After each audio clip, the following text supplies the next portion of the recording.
नमस्कार, ऋतु राजपूत की ओर से बहारें हमको ढूंढेगी।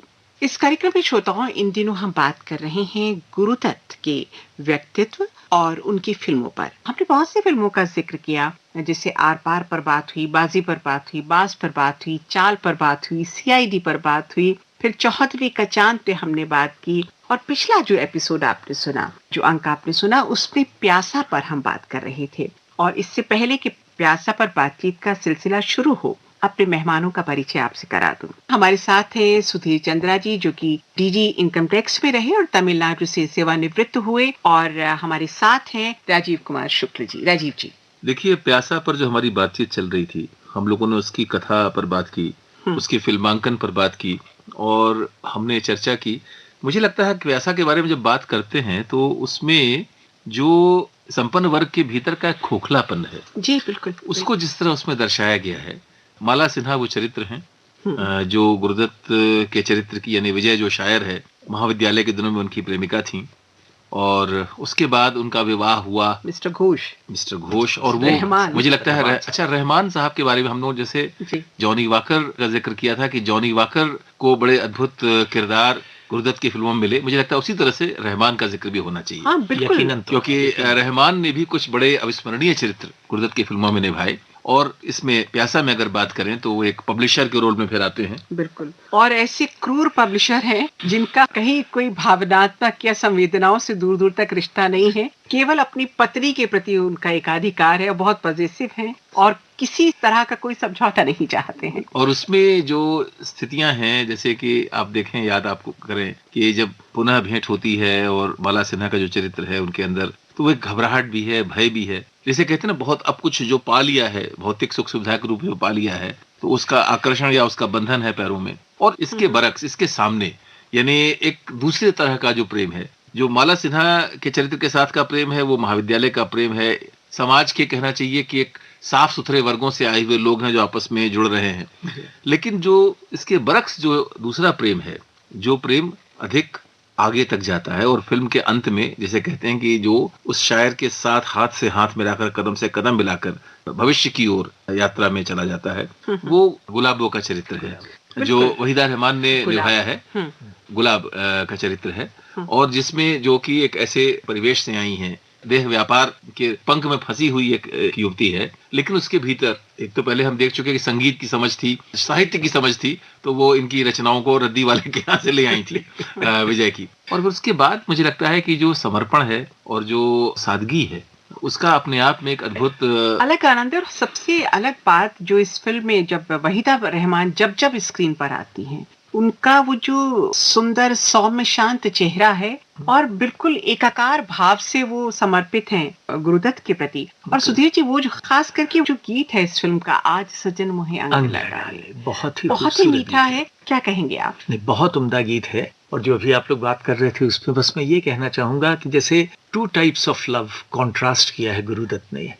एक Mala Sinha who sold out to cross commerce, एक प्लेटोनिक लव जो गुरुदत्त जी की तरफ है। और जब आखिर में आते हैं सब कुछ त्याग के, गुरुदत्त जी कहते हैं, माला सिन्हा भी कहती हैं, तुम्हें किससे क्या शिकायत है, सब तो तुम्हारे साथ आ गए। तो गुरुदत्त जी जब रिटॉर्ट करते हैं, रिप्लाई करते हैं, बड़े शांति से कहते हैं कि मुझे किसी से कोई शिकायत नहीं है, मुझे जो उस समाज से शिकायत है जहाँ झुक के मिलना एक कमजोरी समझा जाता है, जहाँ किसी के दुख दर्द पे आंसू बहाना समझा जाता है कि इसमें वो शक्ति नहीं है जो शायद होनी चाहिए। और सब छोड़ के वहीदा रहमान के पास चले जाते हैं, गुलाब के पास चले जाते हैं और कहते हैं उससे कि मैं दूर जा रहा हूँ, बहुत दूर, चलोगी? और बस दोनों की शक्ल दिखाते हैं, concurrence is writ on their face, के दोनों एक दूसरे से सहमत हैं, चले जाते हैं and they fade away into the sunset. उनके पर कितना बड़ा व्यंग है। To social rejects in turn rejecting society and fading away into the sunset. ये अपने आप में देखिए, ये एक वेरी यूनिक, ये काव्यात्मक न्याय है, पोएटिक जस्टिस है। और इसमें एक चीज और है कि देखिए, उनके पास कुछ नहीं है। वो कहते हैं कि ये दुनिया अगर मिल भी जाए तो क्या है, तो वास्तव में आप देखिए उनके हाथ में कुछ नहीं, कंधे पर कुछ नहीं, कोई बैगेज नहीं, कोई सामान नहीं, कुछ नहीं, बिल्कुल खाली हाथ, एक दूसरे का साथ, इसके साथ वो चल पड़ते हैं। और मुझे लगता है जिस गीत का जिक्र ऋतु जी आपने किया, आज सजन मोहे अंग लगा ले, और इसको हम अभी सुनेंगे, इसमें विशेष रूप से बात मैं रेखांकित करना चाहूंगा कि ये वैष्णव भक्ति परंपरा से आया हुआ गीत है, बाउल शैली का इसमें प्रयोग है। कंपोजिशन भी उसी तरह का है इसमें पूरी भवता तरह दत्त से। ने जिस तन्मयता से इसे गाया है, सचिन देव बर्मन की धुन है, हम जानते हैं उसमें, और साहिर साहब ने इसे लिखा है, और वह जो समर्पण है, वो जो उसके अंदर भक्ति का उसका भाव है, और इसे जिस चरित्र के साथ जोड़कर गुरुदत्त ने प्रस्तुत किया है, अद्भुत है। मैं समझता हूँ कि ये जो रचनात्मक साहस है, ये भी अपने आप में सलाम करने की बात है। तो यहाँ इस बिंदु पर इस गीत को हम सुनते हैं। बिल्कुल।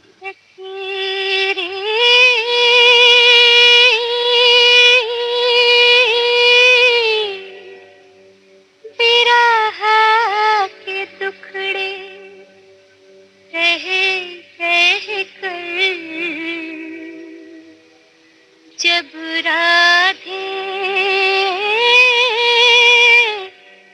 बेसुध होली, तो एक दिन अपने मनमोहन से जाकर यूं बोली,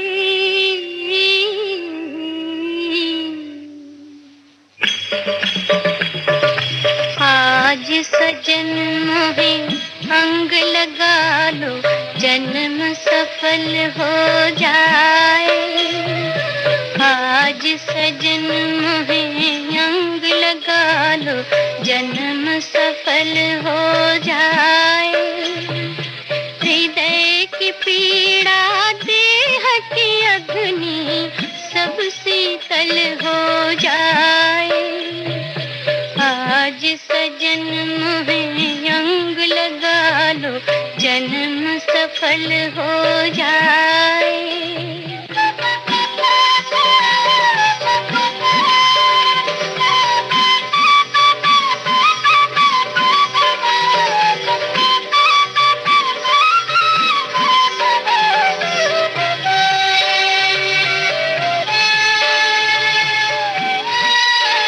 कई जुगु से है जागे,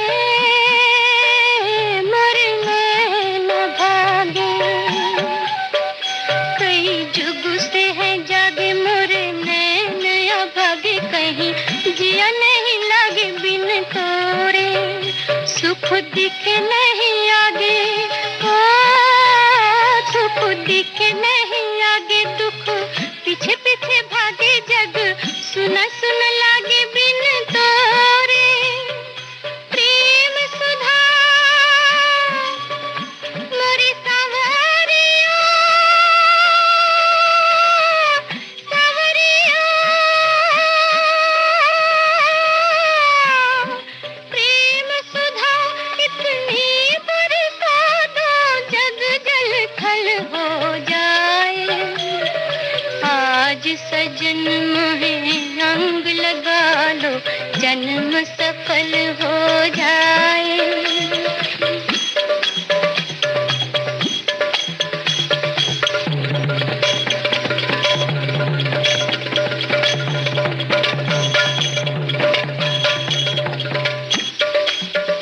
मोहे अपना बना लो, ओ मोहे अपना बना लो। मोरी बाह पकड़, मैं हूँ जन्म जन्म की दासी।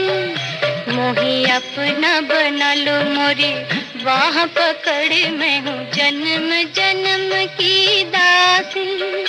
मोरी प्यास बुझा दो, मन हर गिरधर।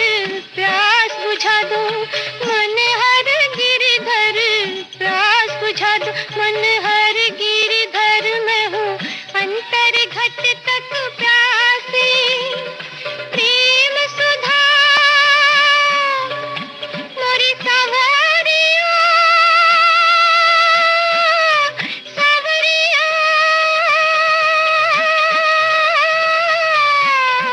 प्रेम सुधा इतनी बरसा दो, जग जल थल हो जाए। आज सजन मोहे अंग लगा लो, जन्म सफल हो जाए। हृदय की पीड़ा, देह की अग्नि, सब शीतल हो जाए। जन्म है अंग लगा लो, जन्म सफल हो जाए। अगर मैं मीरा कुमारी जी की बात करती हूँ सुधीर जी, तो जहाँ जब चित्रलेखा आई और उन्होंने उसमें बड़ा ही, मैं तो मादक शब्द का प्रयोग करूंगी यहाँ पर, उस तरह का अभिनय उस फिल्म में था और कैसे आकृष्ट करना है और फिर कैसे मोक्ष की तरफ जाना है। और जब साहब बीबी गुलाम की बात हुई तो उसमें भी एक बहुत ही चैलेंजिंग चरित्र को उन्होंने निभाया। कहाँ मीना कुमारी और कहाँ वो मद्यपान करें।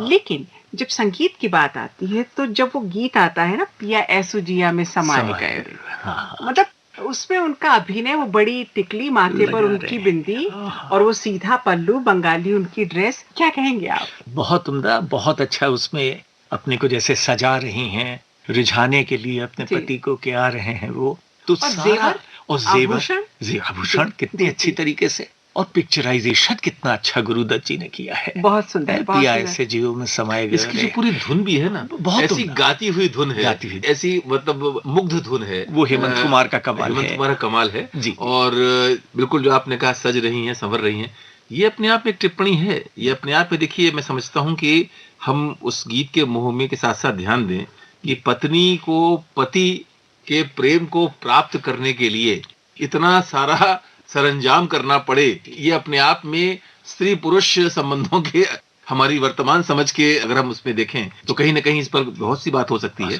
लेकिन ये है कि जो गीत की जो भोलापन है, इसमें एक भोलापन भी है, बहुत एक लोकगीत जैसा भोलापन भी है। जी। और अद्भुत अदायगी है गीता दत्त जी की। मैंने आपसे कहा ना, पहला गाना जो एक रहस्य का सा वातावरण रचता है, जो हमने सुना, और अब जो ये जो गीत है, ये बिल्कुल जो जिसे कहते हैं प्रेम की आकुलता है और प्रेम का उत्साह भी, उछाह, अगर मैं शब्द इस्तेमाल करूं, उछाह है, वो उछाह है जो इसमें बिल्कुल पूरे गीत में बहता है। क्योंकि इस गीत में अभी नायिका उस मोड़ पर नहीं पहुंची है कि वो नैराश्य में घिर जाए। तो पहले हम इस गीत को सुन लें, और फिर जो कि हमारे श्रोताओं के जहन में बहुत से सवाल कुलबुला रहे होंगे कि आखिर कहानी क्या है, कहानी पर भी बात करेंगे। लेकिन फिलहाल ये सो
स्वागत है एक बार फिर से कार्यक्रम बहारें हमको ढूंढेंगी। मैं हूँ आपके साथ रितु, मेरे साथ हैं राजीव और हमारे मेहमान सुधीर। बात चल रही थी साहब बीबी और गुलाम फिल्म की। थोड़ी सी एक झलक दे दूं अगर आप दोनों अनुमति दें इस फिल्म की। कहानी शुरू होती है कि एक भूतनाथ नाम का चरित्र घूम रहा है एक पुरानी हवेली में, खंडहरों में, और घूमते घूमते उसे एक आवाज सुनाई देती है, महिला स्वर सुनाई देता है, और फिर उस स्वर के साथ ही एक पूर्व दीप्ति शुरू होती है। वो पार्श्व में जाता है और फिर एक कहानी आकार लेनी शुरू करती है कि कैसे वो एक गांव में गया और फिर वो एक यहाँ रहता है। वो शायद नासिर हुसैन का जो चरित्र है इस फिल्म में, अगर आपको याद हो, नासिर हुसैन जिनकी बेटी बनी है वो वहीदा रहमान, उनके घर पर जब्बा वो गांव से आता है और उसे काम मिलता है वहाँ, और सुविनय बाबू के। हाँ, और वो थोड़ा सा मतलब शहर की चकाचौंध भी है। हाँ, नए तौर तरीके हैं। चूंकि जो वहीदा रहमान का चरित्र है वो शिक्षिता शहर की लड़की है और चंचल है, और वो इसको भी देखकर घबराता है कि उसके साथ जो, तो वो जैसे मैं समझता हूँ कि ये मौका है यहीं पर हम ये परिचय भी करा दें कि वो जो कुछ होता है कि कैसे वो छेड़ती हैं, कैसे परेशान करती हैं, बाल खुले हुए हैं, साड़ी पहने हैं, और वो बिल्कुल दोनों हाथ अपने गाल पे रखे बुद्धू की तरह बैठे होंगे घर के दरवाजे पे, और फिर वो गाना भंवरा बड़ा नादान। और ये गाना हो जाए क्योंकि भंवरा वास्तव में बहुत नादान बहुत ही नादान था। साहब, this is unlike his other characters. है इतनी इनोसेंस। ऐसा कैरेक्टर पहले गुरुदत्त ने, जैसे कागज के फूल ले लीजिए, प्यासा ले लीजिए, बड़े गंभीर कैरेक्टर्स हैं, और इसमें ही moves towards maturity from innocence. सुन लिया जाए इस गीत को। बिल्कुल दुरुस्त है। बड़ा नादान है,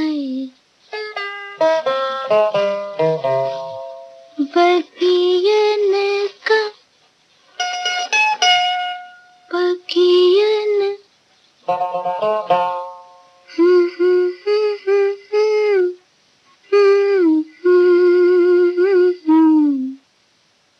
बगियन का मेहमान है, फिर भी जाने ना जाने ना जाने ना, कलियन की मुस्कान है, भंवरा बड़ा नादान है, बगियन का मेहमान है, फिर भी जाने ना जाने ना जाने ना, कलियन की मुस्कान है, भंवरा बड़ा नादान।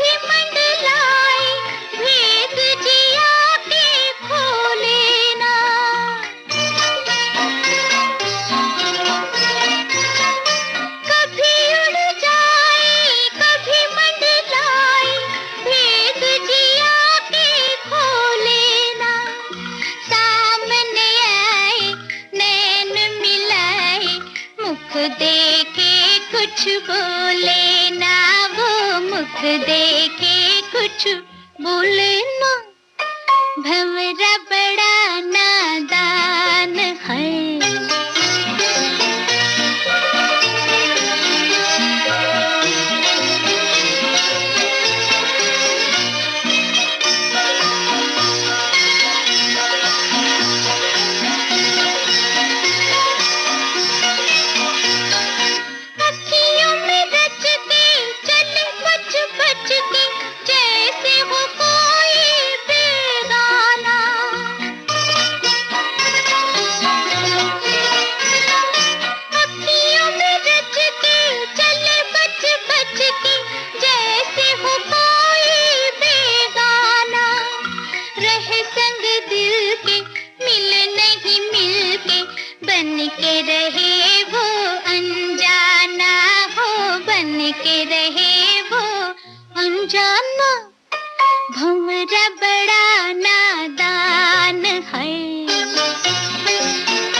कुछ पूछे ना कुछ बूझे, कैसा अनाड़ी लागे रे वो, कैसा अनाड़ी लागे रे। भंवरा बड़ा नादान है, बगियन का मेहमान है, फिर भी जानना जानना जानना कलियन की मुस्कान है।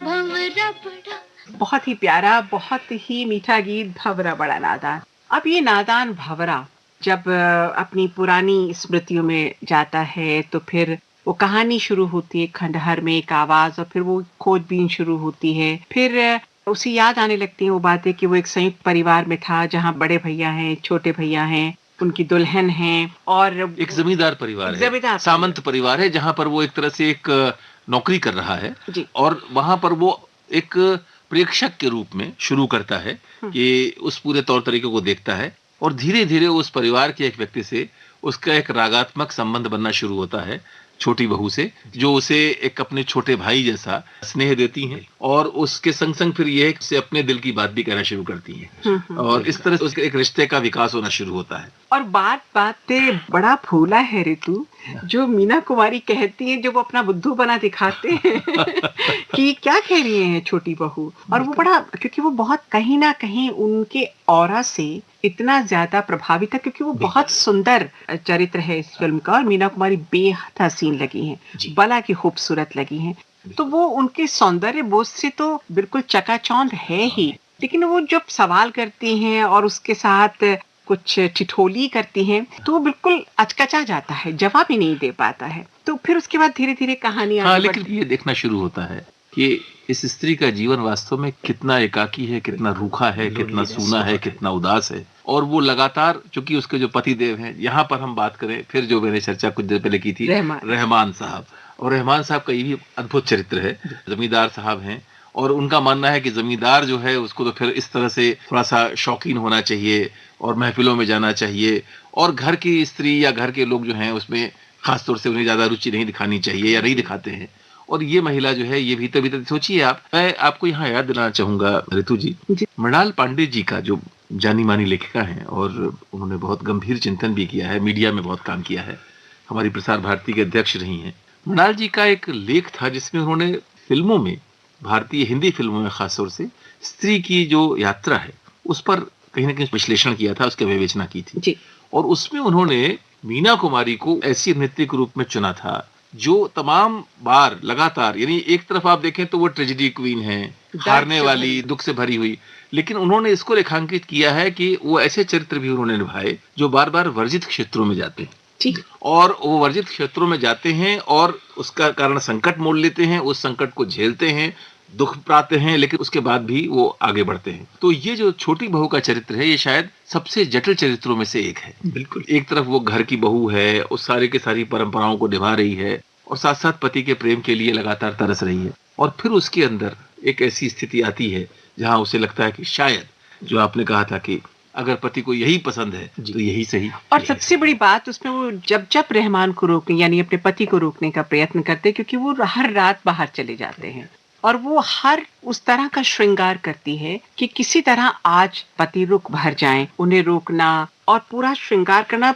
पति का बार बार कहना, बोले मेरा वक्त नहीं कटता है, मैं क्या करूं घर में बैठे, तो बोले वही जो बड़की करती हैं, जेवर तुड़वाओ और नए बनवाओ, किसने रोका है तुम्हें।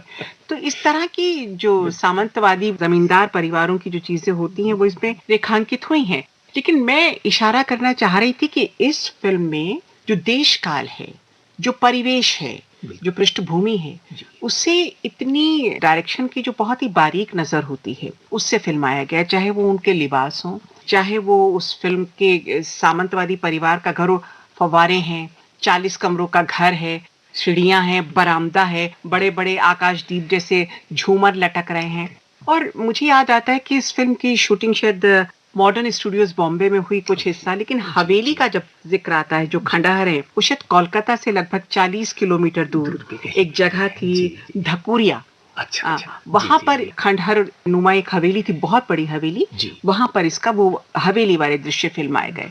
तो मैं फिर से आती हूँ मीना कुमारी पर। तो मीना कुमारी ने जो दर्द कहें और जो एक ललक है पति के प्रेम को पा लेने की, वो जो एक प्यास है, वो इतनी खूबसूरती से उनकी आंखों से किनारों से जो नमी झलकती है उनके, वो रो नहीं रही हैं, वो हंस नहीं रही हैं, लेकिन वो भीगी हुई आंखें हर बार ये बताती हैं कि किसी तरह से ये आज रुक जाएंगी। उनकी आंखें बोलती हैं। जी। Meena Kumari was arguably the greatest actress ji. of her times and I would say perhaps of all times on the Hindi screen. और जो उन्होंने परफॉर्मेंस उसमें किया है, उनकी आंखें बोलती थी, उनको एक्सप्रेशंस बोलते थे, कभी-कभी उनकी खामोशी बोलती थी। क्या बात मुझे है, तो ये क्या बात लगता है, था बहुत कि वो अच्छा, खामोशी बोल रही जब है। जिक्र हो रहा है खामोशी का, तो मैं कहूंगा कि उनकी आवाज भी बहुत खास थी। मीना जी की जो आवाज है, वैसे उन्होंने, अगर आप याद करें, मैं जिक्र करना चाहूंगा मिस मेरी का, मैं जिक्र करना चाहूंगा कोहिनूर का, आजाद का, काफी। हाँ, लेकिन ये है कि वो आनंद के साथ भी उन्होंने वो रोल किए हैं। लेकिन या बहुत भोली गांव की बाला है बैजू बावरा में।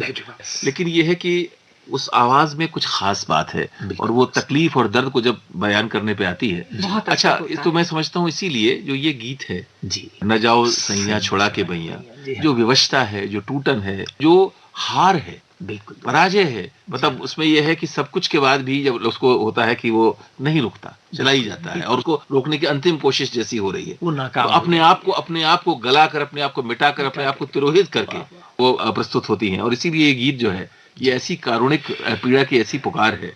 हालांकि मनुहार है, लेकिन जब आप इसको फिल्म में देखते हैं, तो आप जैसे जैसे गीत खत्म होता है, वो फूल फेंक रही हैं, गजरा सुंघा रही हैं, सब सारे पाँव पकड़ रही हैं, सब कुछ किए दे रही हैं। ये सब लेकिन तुम्हारे पति चला लिए है बिल्कुल प्रीतम, जो तुम ना होगे तो क्या करूंगा। हाँ, तो क्या वो करूंगा? इंडिफरेंट। हाँ, यानी जो, हाँ, और जो पिक्चराइजेशन है इसका, एक पलंग के चारों तरफ आप उसको पिक्चराइज कर रहे हैं। क्या डायरेक्शन है गुरुदत्त का, और क्या वीके मूर्ति साहब का कैमरा वर्क है। कैमरा वर्क है, अपार्ट फ्रॉम शकील साहब लिरिक्स और हेमंत कुमार साहब का संगीत और गीता दत्त की अमर आवाज। तो यहाँ क्यों ना पर इसकी गाना सुन लिया जाए, जरूर, अमर गीत क्यों ना सुना जाए। सुधीर जी, आइए सुनते हैं इस गीत को। न जाओ सैया छुड़ा के बैया, कसम तुम्हारी मैं रो पड़ूंगी, रो पड़ूंगी। चल रहा है सुहाग मेरा, जो तुम न होगे तो क्या करूंगी, क्या करूंगी। न जाओ सैया छुड़ा के बैया, कसम तुम्हारी मैं रो पड़ूंगी, रो पड़ूंगी।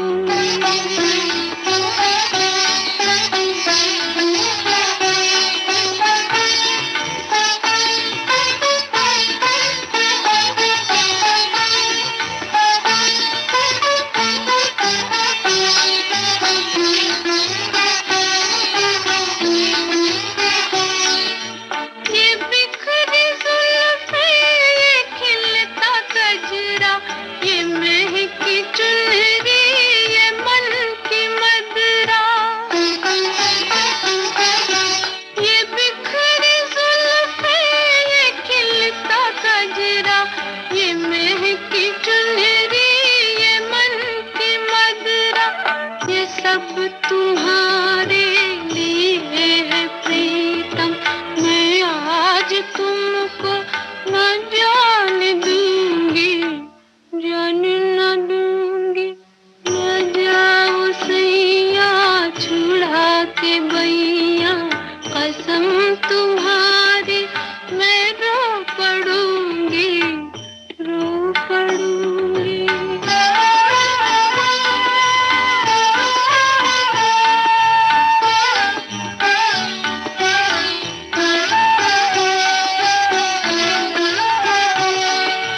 मैं तुम्हारी दासी, जन्म की प्यासी, तुम ही हो मेरा सिंगार प्रीतम।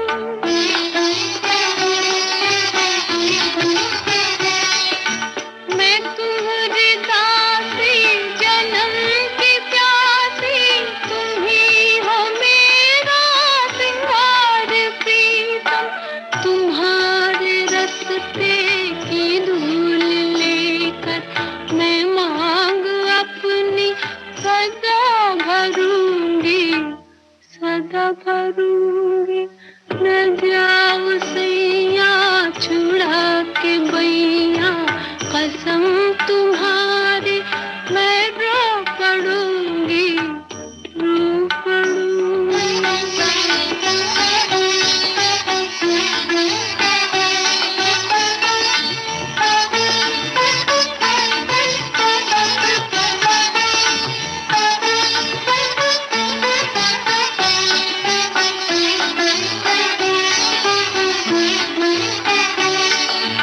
जो मुझसे अखियाँ चुरा रहे हो, तो मेरी इतनी अर्ज भी सुन लो। जो मुझसे अखियाँ चुरा रहे हो, तो मेरी इतनी अर्ज भी सुन लो। पिया मेरी ये अर्ज भी सुन लो। तुम्हारे चरणों में आ गई हूँ, यही जीऊंगी, यही मरूंगी, यही मरूंगी। बहुत अच्छा गीत, बहुत प्यारा गीत। और कार्यक्रम आपका अपना है, जी हाँ, बहारें हमको ढूंढेंगी। मैं हूँ रितु। मैं राजीव। और मैं सुधीर। बात चल रही थी साहब बीबी और गुलाम फिल्म की। हमने उनके कुछ गीतों की बात की, मीना कुमारी के अभिनय की बात की, लेकिन एक अक्खड़ और अलग तरह के चरित्र की अगर मैं बात करूं जो उनके पति ने निभाया, रहमान ने, कि वो उनके किसी मनुहार से प्रभावित नहीं होते और आखिरकार जहां उन्हें जाना होता है अपने दुक्के पे इक्के पे सवार होके निकल जाते हैं घोड़ा गाड़ी पर। लेकिन इधर ये भोला बाबू जो हमारे गुरुदत्त जी का कैरेक्टर है, इसमें भूतनाथ उनका नाम है। राजीव जी क्या कहेंगे? नहीं, देखिए इसमें भी एक विकास होता है। जो उनका रिश्ता जबा से है, जब्बा, हाँ, वहीदा रहमान का जो चरित्र है, आप याद करें कि आशा जी का भी एक बहुत सुंदर गीत है, मेरी बात रही मेरे मन में। ये देखिए यहाँ, क्योंकि दुख जो है वो किसे छोड़ता है। ये जो चंचल प्रसन्नचित्त खुश मिजाज विदुषी लड़की है शहर की, वो भी जब कभी जीवन के संघर्षों में पाती है कि रिश्ता जो है टूट सा रहा है, दरक रहा है, दूर जा रहा है, और उसका ये गीत आता है। आप शायद ये भी जानते होंगे कि ये गीत जो है बांग्ला में भी इस गीत को गाया गया है, और इसका एक संस्करण बांग्ला में भी है मेरी बात। लेकिन ये है कि इसका एक संस्करण है जो हिंदी में है, और क्या शानदार गाना वो है। मैं समझता हूँ कि थोड़ी सी जो उसकी निराशा की एक मनस्थिति गाना है, पर क्या खूबसूरत तरीके से इसको फिल्माया भी गया है और किस ढंग से इसको निभाया गया है। आइए सुनते हैं। मेरी बात रही मेरे मन में, कुछ कह ना सकी उलझन में। मेरी बात रही मेरे मन में, कुछ कह न सकी उलझन में। मेरी बात रही मेरे मन में, कुछ कह न सकी उलझन में। मेरे सपने अधूरे हुए नहीं पूरे, आग लगी जीवन में। मेरी बात रही मेरे मन में, कुछ कह न सकी उलझन में।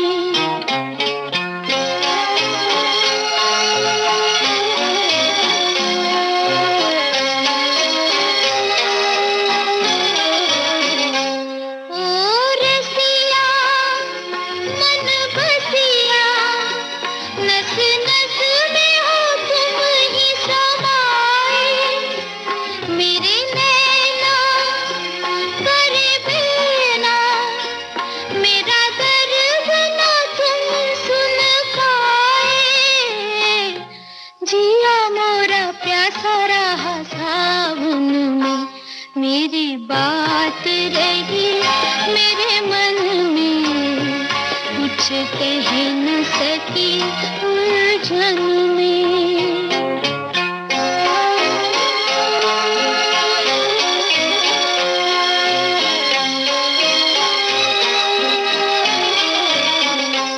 कुछ कहते कुछ सुनते, क्यों चले गए दिल को मसल के। मेरी दुनिया